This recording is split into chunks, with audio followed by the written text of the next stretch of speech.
Assalamualaikum warahmatullahi wabarakatuh. Sebelumnya saya minta maaf karena videonya terlambat diunggah karena ada suatu hal.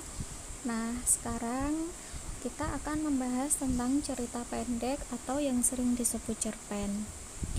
Ketika ada yang bertanya apa sih itu cerpen, jangan dijawab dengan cerita pendek karena semua orang pun akan tahu bahwa cerpen itu kepanjangannya adalah cerita pendek.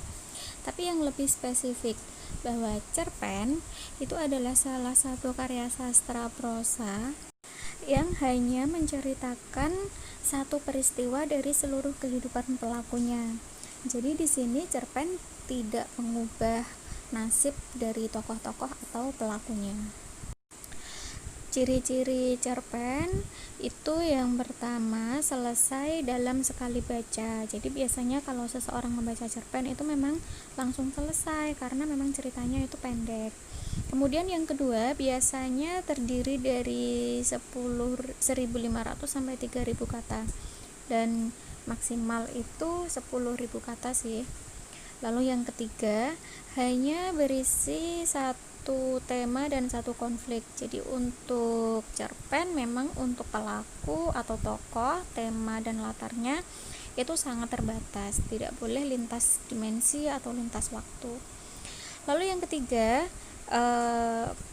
yang keempat maksudnya bercerita tentang sepenggal peristiwa dalam kehidupan tokoh. Jadi di sini yang diceritakan itu misalkan ada banyak cerita, hanya dipilih salah satunya saja biar tidak terlalu panjang ceritanya. Jadi berbeda dengan novel, kalau novel itu lebih kompleks dan panjangnya itu lebih dari 10.000 kata. Unsur-unsur pembangun dalam prosa salah satunya adalah cerpen, yaitu ada dua. Yang pertama ada unsur intrinsik, itu adalah unsur yang berada di dalam cerita. Yang pertama ada tema itu adalah ide pokok atau gagasan utamanya. Lalu yang kedua ada latar atau setting, itu adalah tempat, waktu, dan suasana dari kejadian tersebut. Lalu yang ketiga itu ada alur itu rangkaian peristiwa atau sering disebut juga sebagai jalan cerita. Nah, untuk cerpen alur yang digunakan hanya boleh maju atau mundur saja, tidak boleh menggunakan alur campuran. Lalu yang keempat itu ada amanat sendiri artinya adalah pesan yang ingin disampaikan kepada pembaca. Jadi penulis itu biasanya menulis cerita memiliki pesan yang ingin disampaikan kepada pembacanya. Lalu yang selanjutnya ada tokoh dan penokohan. Tokoh itu pelaku atau orangnya, sedangkan penokohan itu sifat atau wataknya.